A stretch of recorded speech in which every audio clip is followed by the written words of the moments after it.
Hi everyone, thank you very much for joining us for this final session of Varsity Sci, which is also the final session of neurobiology. So I'm using the co-president of Cambridge University Biological Society, and I'll be the host for today. So I'll be introducing the speakers and moderating the Q&A session.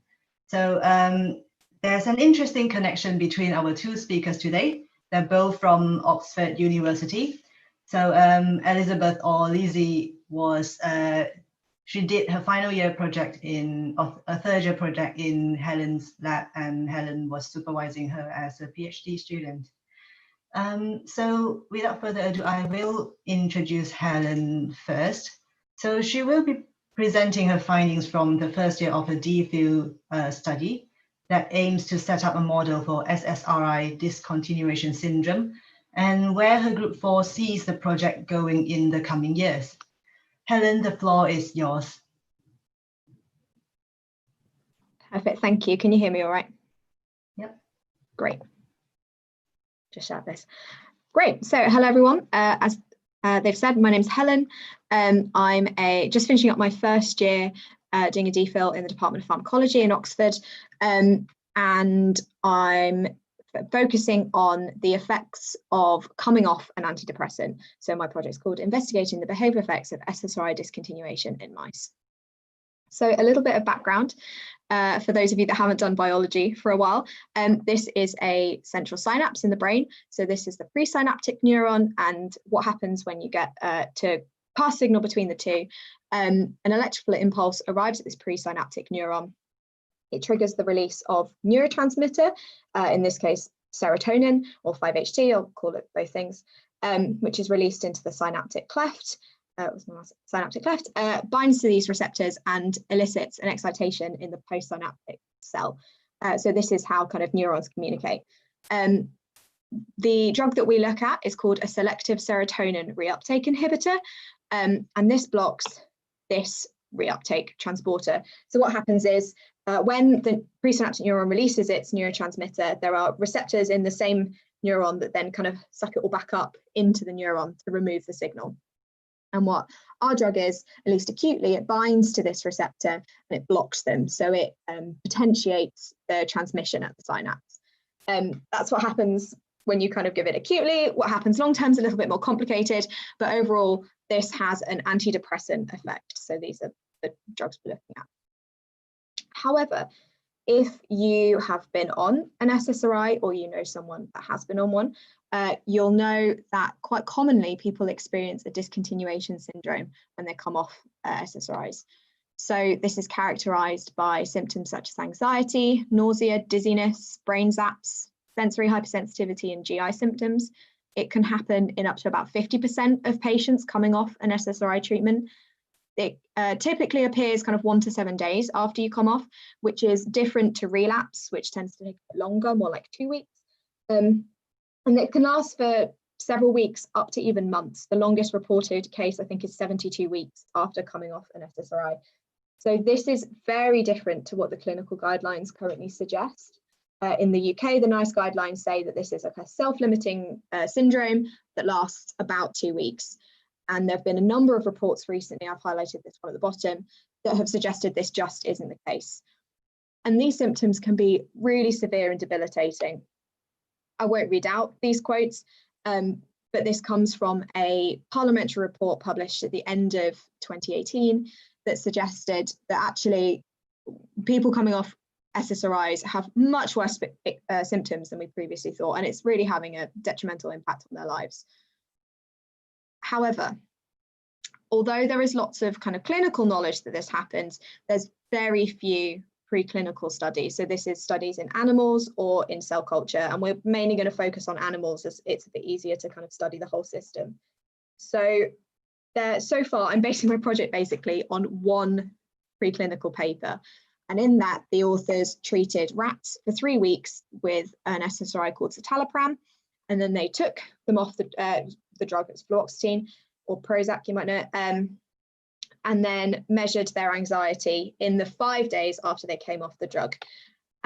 and they use what's called the acoustic startle response, which basically means that you play a loud noise and you watch how much the rats react to it. So this is kind of their findings. I'll explain it now. So along the x-axis, we have each block is a different day of testing, and they play the sound 4 times each day.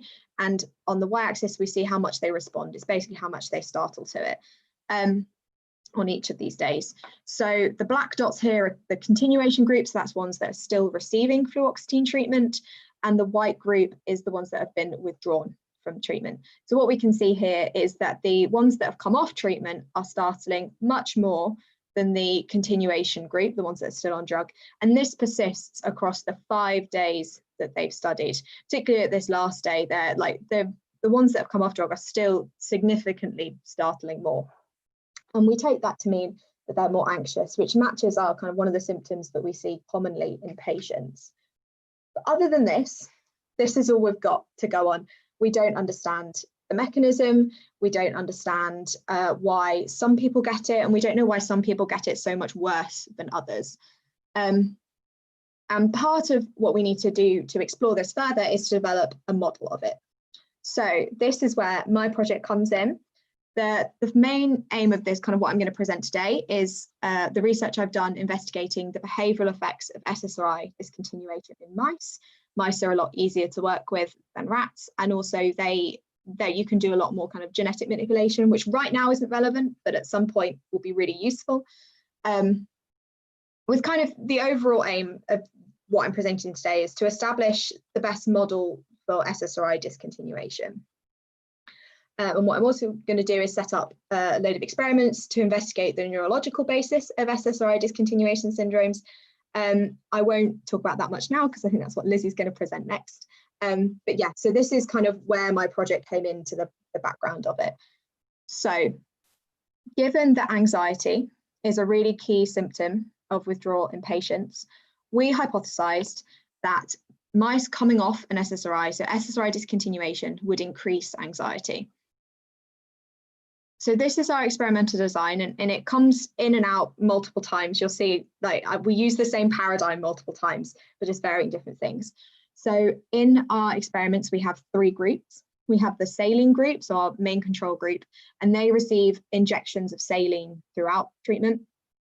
We have the continuation group, which are kind of our on-drug controls. So they receive once or twice daily injections of an SSRI during our kind of dosing period, and then for the 5 days that we would do the behavior testing. And then we have our discontinuation group, which receive this kind of chronic treatment. And then to produce the discontinuation, we swap them to saline injections. So they kind of get taken off the drug, but we still kind of control for them receiving injections. And we've done this in various different iterations. We've tried 2 different SSRIs. We've tried paroxetine and citalopram.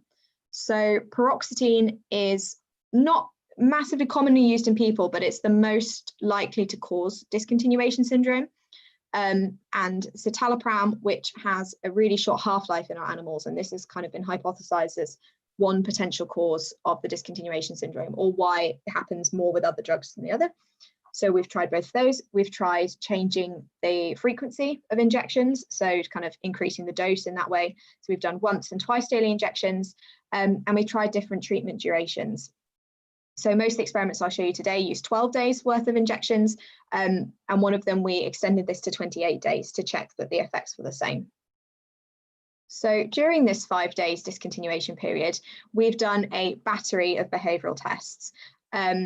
Each experiment kind of got a slightly different version, but we've done some anxiety tests, which are these kind of top ones here. We've tried tests that measure depressive-like behaviours, so these like anhedonia, how much they want to explore kind of novel foods.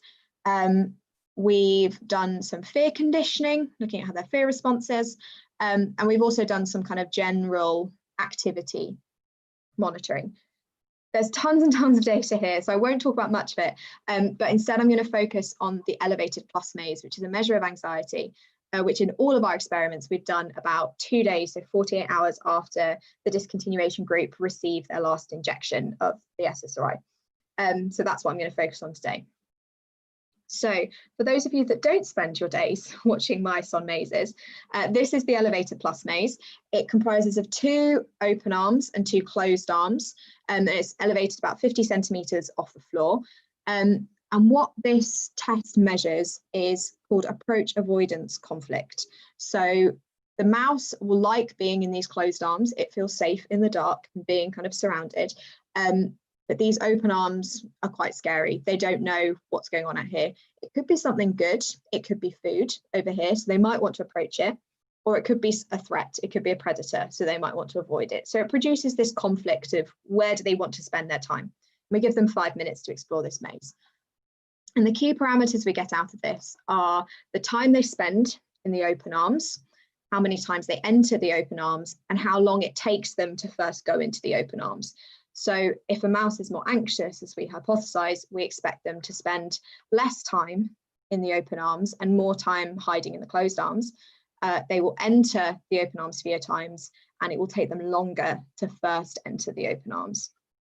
So that's kind of the background of how this test works. So the first data I'm going to show you is going to compare paroxetine and citalopram treatment. So they were treated with 10 milligram per kilo paroxetine or saline for 12 days before they were taken off this time. So the orange purple here is paroxetine and citalopram is in blue. So we have our 3 experimental groups down there on the x-axis, and this is the time that they spent in the open arms. So what we see here is the discontinuation group, the mice that are coming off the SSRI, spend significantly less time in the open arms than the saline control groups, although we don't see this with citalopram discontinuation. In terms of how many times they entered the open arms, we can see that the discontinuation group again entered fewer times, and this time we saw it from citalopram discontinuation as well. So it's pretty consistent decrease in the number of times they entered the open arms, and we really consistently, these are beautifully the same, saw an increase in latency to first enter the open arms. So what we took from these studies is that discontinuation makes the mice more anxious. It reduces their kind of time in the open arms and how long it takes them to go into the open arms, and that paroxetine is maybe a slightly stronger response than the citalopram, but both we see pretty consistent increases anxiety on this from these treatments. So as I said before, we've also tried a longer duration of treatment. So on the left, when the data comes up, that will be from the same paradigm with paroxetine, but for 28 days. And we've also tried increasing the frequency of dosing. So that works out at, we do twice daily injections, so that works out at doubling the amount, the dose that they get each day. So these are exactly the same parameters. Again, after 28 days, we see that this discontinuation group spend less time in the open arms, they enter fewer times, and they have increased latency to enter the open arms. We also see some interesting effects of continuous treatment here, which we can talk about. That's kind of a consistent effect throughout, and basically exactly the same when we give them twice daily treatment. So the discontinuation group are coming out as more anxious on the plus maze. Interestingly, we don't see latency this time. Not quite sure why. Sometimes mice just do their own thing. This was also the first experiment that I did, that I kind of ran. So it might just have been kind of getting used to everything, and the room might not have been set up right, stuff like that. But overall, they look really consistent. So everything I've showed you so far has been in male mice, which are have historically been used in animal studies because you don't get the, I say complications, but it's not, you don't have the kind of hormonal cycle going on that you do in the female animals. But women are more likely to suffer from depressive disorders, anxiety, and stuff like that. So we wanted to see what happened in the female mice. So what we did, we treated them for 12 days with 10 mg per kilogram paroxetine, and basically we saw nothing. There was no real effect of discontinuation in the female mice. So they didn't enter the open arms any different, they didn't spend any less time, and the latency was almost exactly the same as the saline controls. We do again see a small decrease in latency in our continuation group, which is actually the opposite of what we see in the males. This suggests that the ones on drug go in much faster, which we think is a they're less anxious, which is not what we saw in the males at all. But there's no effect of discontinuation, at least in our hands on this experiment. We didn't see an effect in the females, which raises this really interesting kind of sexual dimorphism in what we're looking at. So in terms of what we can conclude from this, we can say that yes, SSRI discontinuation is anxiogenic 48 hours after they came off the drug, and this really nicely matches what we see in patients. We've established a model for studying SSRI discontinuation, so we see similar effects across paroxetine and citalopram treatment, but and longer durations and more frequent administration. So it's a really robust phenotype. The behaviour we're picking out seems pretty consistent across these. However, we've decided to go forward with paroxetine treatment just because the response is a bit stronger and because it's more likely to cause withdrawal in patients. So there might be some kind of other molecular things going on that we need to study specifically with paroxetine. And we've set up experiments to investigate the neurological basis of SSRI discontinuation syndrome. So we've got these experiments have produced lots of tissue. We're starting to process the brains.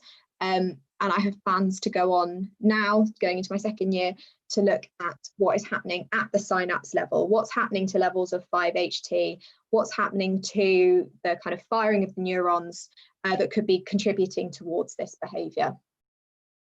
And we've got this really interesting effect, the sexual dimorphism, which is definitely something I want to follow up on. I think it'd be really interesting to compare how the mice, say, metabolize the drug, how they might respond, how there could be other factors going into their behaviour.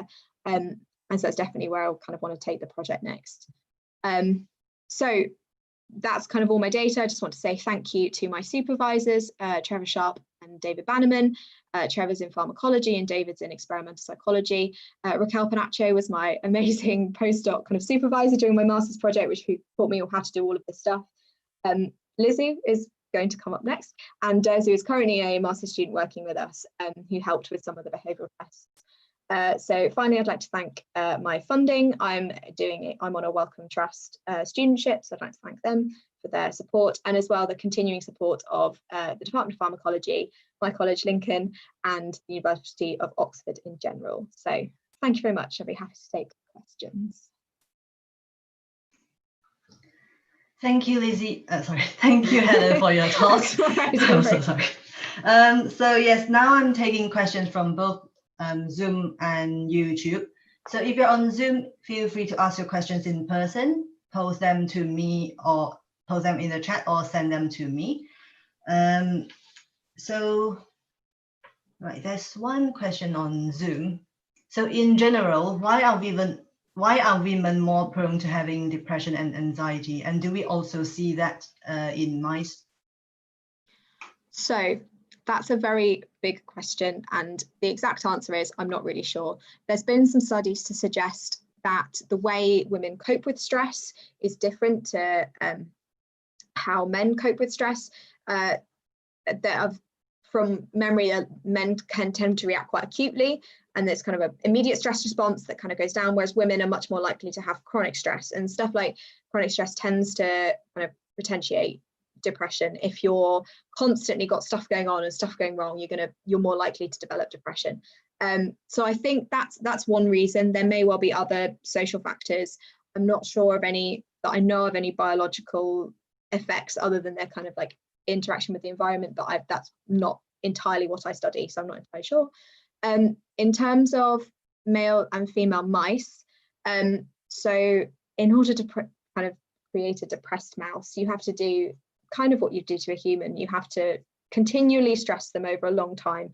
You put them in a bad environment, and that produces depressive like behaviors. So maybe they'll be less interested in food, or they won't interact quite as much with others.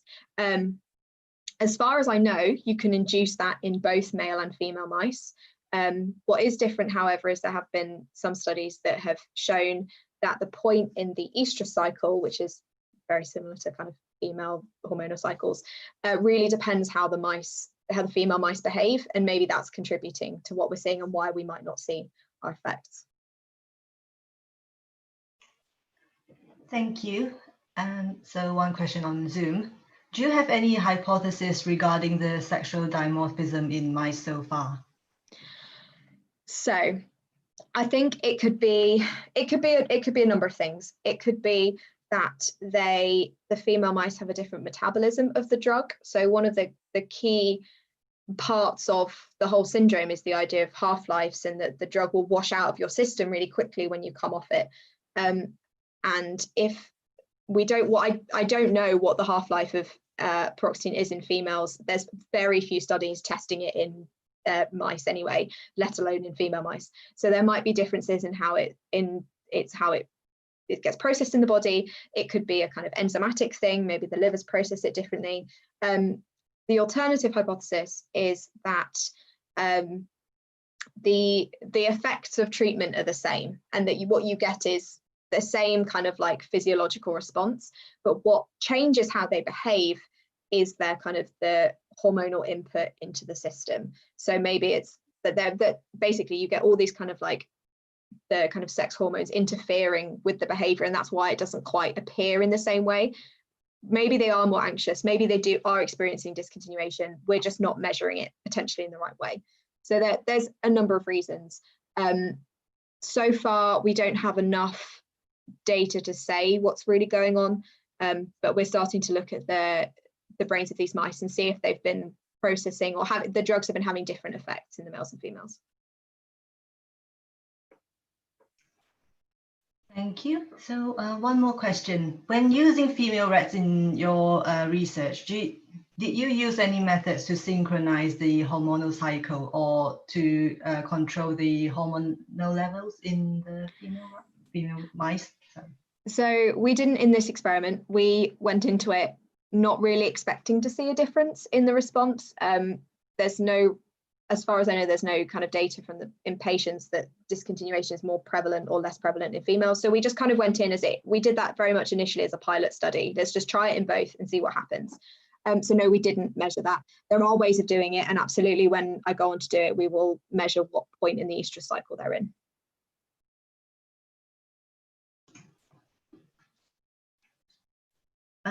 So there's one question on YouTube. Is there a difference between women and men in clinical data as well? Again, as far as I know, I'm not sure.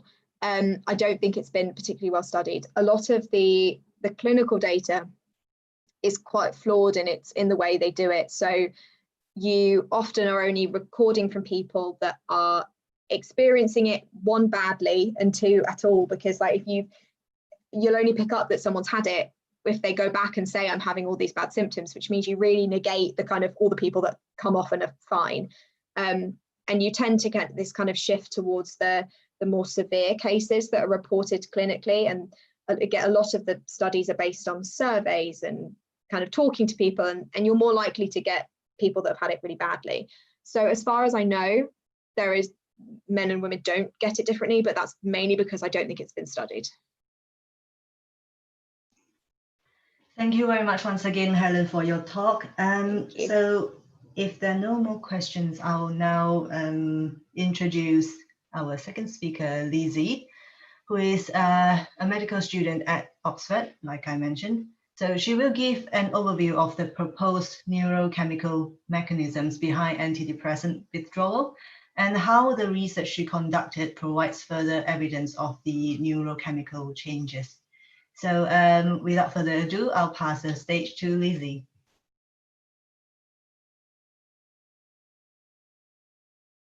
Great, here we go. Okay, so hello everybody, I'm Lizzie, and my research was on the neurobiological effects of SSRI discontinuation, and this was for my third year project. I'm studying medicine and I'm now going into my fourth year. So a bit of background. As we've just heard from Helen, antidepressant discontinuation syndrome is a well-reported clinical condition in patients treated with SSRIs. And SSRIs work by blocking the 5-HT transporter, which you can see on this diagram on the right, leading to an increase in synaptic 5-HT, which then has knock-on effects that leads to the antidepressant effect. And the most common symptoms of antidepressant discontinuation syndrome include anxiety, dizziness, headache, nausea, and these can last, a few days to months, and some of them can be quite extreme symptoms as well. But despite these kind of these symptoms, and patients, have experienced this, there's actually very few preclinical studies looking at the mechanism underpinning these symptoms and this condition. So what we aim to do was investigate the biochemical changes that are occurring in SSRI discontinuation, because understanding this might impact how we manage symptoms in humans. And we particularly looked at what are the effects of discontinuation of the SSRI paroxetine on the concentration of neurotransmitters and their metabolites in specific regions of the mouse brain. So this is just to show the treatment groups. We had 3 treatment groups. There was the saline control, continuation, and discontinuation. And for this experiment, we had 12 days of the initial treatment, followed by 5 days of further treatment, and that was also where the behavioural testing took place. So for the saline group, they received saline injections twice daily throughout the entire period. Continuation, they received paroxetine throughout the entire period, and for the discontinuation group, they received their paroxetine injections for the first 12 days, and then they received saline for the last 5 days. And this is supposed to mimic the antidepressant discontinuation that patients would experience when they stop taking their antidepressant medication. And then after that, the mouse brains were harvested and frozen, and I used 6 from each group to use for neurochemical analysis. And what this involved was initially dissection to get the brain regions that we were interested in, to see if there was a general pattern across all the brain regions, or if different regions were affected in different ways, followed by sonication to break the tissue down, and then centrifugation so that we could get the chemicals that we needed, and then followed by high performance liquid chromatography with electrochemical detection. And to kind of explain what that is, I've got a chromatogram from a brain tissue sample here.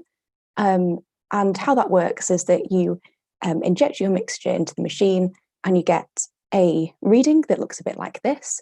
And you can tell which chemical you've got in the mixture by looking at the time it takes for them to be processed.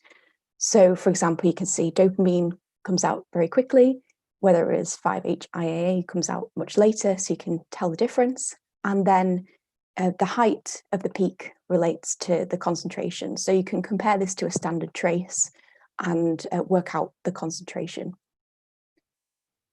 And just to make it clear, we were looking at the tissue concentrations of 5-HT and 5-HIAA. So that not just the kind of synaptic 5-HT, but actually in the presynaptic terminal, and 5-HT serotonin, and then 5-HIAA is the main metabolite of 5-HT. So here's our results. So what we saw was from the saline level of 5-HT, we saw a decrease in the levels in the continuation group, and then followed by an increase in the discontinuation group. But this was just back to the baseline levels. So it's similar to the saline group. And we see this fairly consistently amongst the brain regions, with some significant decreases and then return to baseline levels. And then for 5-HIAA, what we see again is the decrease from the saline to the continuation levels. And then we see again the increase in the discontinuation group. However, in the striatum, the midbrain, and parietal cortex, instead of just returning to the baseline level, what we see is a rebound increase above the saline group. And that's a difference between what we saw with the 5-HT, where it just returned to the baseline level. And just for comparison, we also had a look at dopamine and its main metabolite, DOPAC. And as you can see, we saw no clear pattern compared to the 5-HT and 5-HIAA. So that's just for comparison there. So what were our conclusions? So 5-HT and 5-HIAA decrease in the continuation group compared to the saline group in some brain regions. And this is consistent with the results from other studies, and we'll go through how that works in a second. There was a 5-HIAA rebound in the striatum, midbrain and parietal cortex. And because 5-HIAA is a metabolite of 5-HT, then perhaps changes in 5-HT metabolism are accounting for this discontinuation effect of the increased 5-HIAA, and perhaps the same kind of underlying mechanism might be contributing to some of the symptoms as well. Perhaps it'd be interesting to see. And also, we saw that 5-HT returns to the baseline in most brain regions. Perhaps this is because the discontinuation effects don't persist for as long as 5 days, because we took the measurements after 5 days. So it'd be interesting to take measurements earlier in the discontinuation period and see what the 5-HT levels are like then. Are they, again, overshooting the baseline, or are they just creeping up back to the baseline level? It would be interesting to have a look at. And we saw no observed effect on dopamine or DOPAC. And this makes sense because we're looking at SSRI discontinuation, and SSRIs primarily target the 5-HT system. So it makes sense that it primarily affects 5-HT and 5-HIAA. But it would be interesting to look at other neurotransmitters, such as noradrenaline, because this has been implicated in anxiety.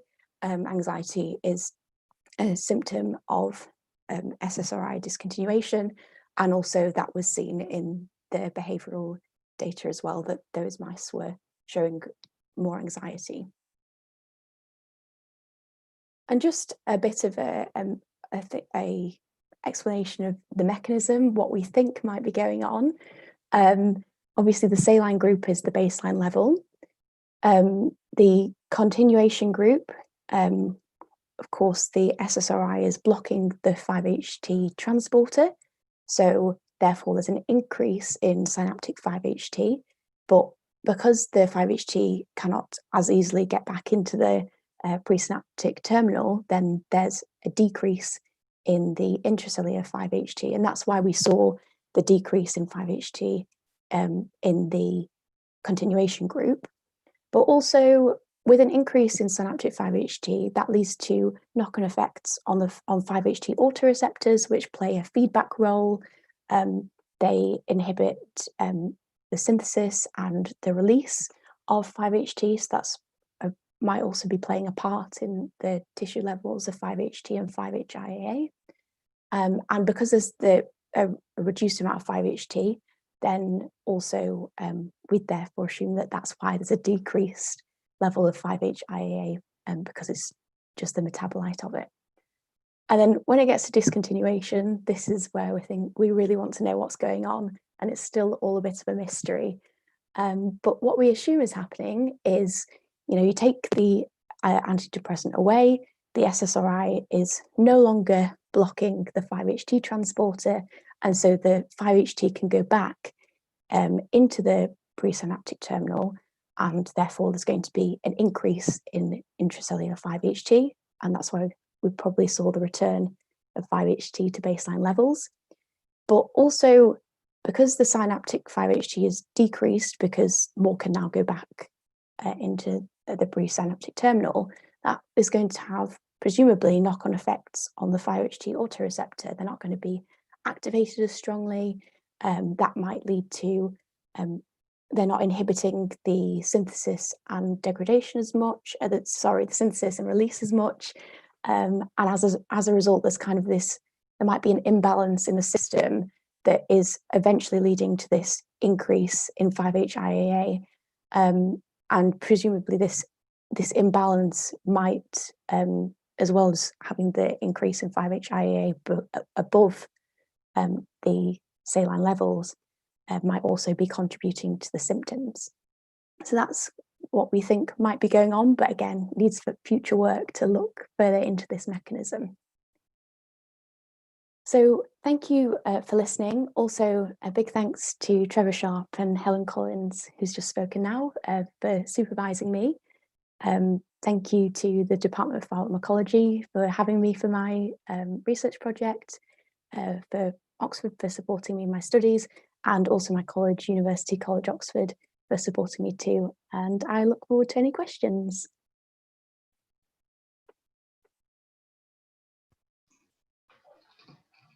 Thank you, Lizzie, for your talk. So once again, I'm taking questions from both YouTube and Zoom. So starting off with one question on Zoom. So are these drugs that target 5-HT autoreceptors currently being used? Oh, this is, sorry, from YouTube. So drugs that target the autoreceptors, so there are drugs that do that, but often those are used in preclinical research, as far as I'm aware, rather than being used in the clinic. But it would be interesting to look and see if we did, for example, block. There's many different autoreceptors, but blocking one of the autoreceptors and seeing, do we still get this increase in 5-HIAA? Do we still get the discontinuation syndrome? I think it would be really interesting to have a look at. Thank you. One more question. You mentioned that discontinuation symptoms might not last for more than 5 days in mice. In humans, how long do the symptoms usually last? Well, it's quite variable. It can start from anywhere from between, a couple of days to some people have reported months. So it is very, very variable, and that's difficult because there's such a variation between people in both the symptoms and the duration as well. Thank you. And so maybe just a question from me to follow up from your answer. Are you aware of any studies on the brain structure which actually show that maybe some differences in brain structures could contribute to how people react to SSRI discontinuation? I think that would be really interesting. As far as I'm aware, I don't think there is anything looking at that, but it would be really interesting to see why some people have react in certain ways. I think there actually, now I think about it, might be some studies talking about certain genetic predispositions, kind of perhaps the 5-HT transporter polymorphisms, that kind of thing. I think that show slight variations in how they react to antidepressants, and I think some of them might have looked into how people experience symptoms of discontinuation. So I think, yeah, more study is needed in that area. Thank you once again. So if there are no more questions, I'll wrap up the session for now. So once again, thank you, Helen and Lizzie, for sharing their research on SSRI discontinuation. So particularly the behavioral effects and biochemical effects. So as you all know, since this is the final session of Varsity Sci Symposium, before I hand over the stage to Christoph, my co-president, I would like to personally say something. So first off, I would like to express my gratitude to everyone on the Varsity scheme, whether you're working backstage or on stage. And also, it's my great pleasure to be one of your hosts, and I thank you for all your support for Varsity Sci. Now I'll pass over to Christoph, my co-president, to wrap up the symposium. Thank you. Again, I would like to thank both Lizzie and Helen for two very important talks that highlight some themes that we've seen throughout this symposium: the importance of mental health, research into mental health, how the mind and body are interlinked. Well, we had a whole session on this topic. I would also like to thank, of course, everyone who was involved in organising the symposium, thank everyone who hosted, thank our speakers, our keynotes for agreeing to speak. I'd like to thank everyone who made this possible, and that includes the audience, whether live or watching now, watching tomorrow, watching in a few years' time. I'd also like to thank the people who were backstage organising this symposium. The two people that immediately come to mind are Kaylin Chong, who was involved in designing a lot of our material. And I'd also like to thank Eliza Rayner, who was fundamental in making sure that this symposium actually took place by spending a lot of her holiday organising time slots, coordinating time slots with speakers, making sure that everyone is available, making sure that everyone is happy with the times that they were allocated, coordinating sessions, whether by theme, whether by availability. So without that backstage work, none of this would have been possible. So thank you, Eliza, once again.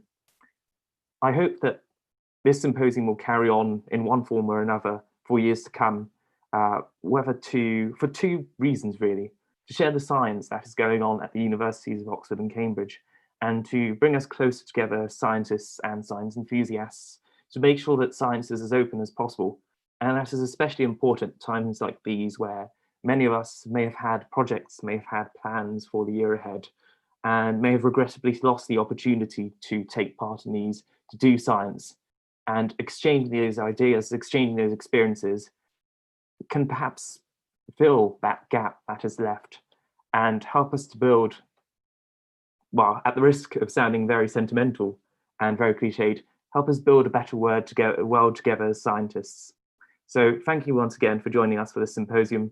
And I hope that we will be able to bring you more scientific content, whether as individual societies or as the Varsity Ski Committee together.